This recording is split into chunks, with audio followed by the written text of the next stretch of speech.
Add an email alias for a user.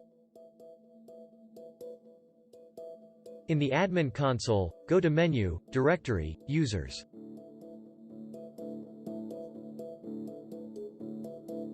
To open the user settings page, click a user's name.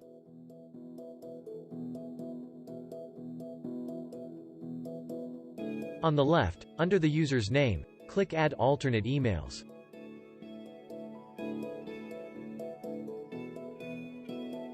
Click Alternate Email and enter a name for the alias, the part of the address before the @ sign.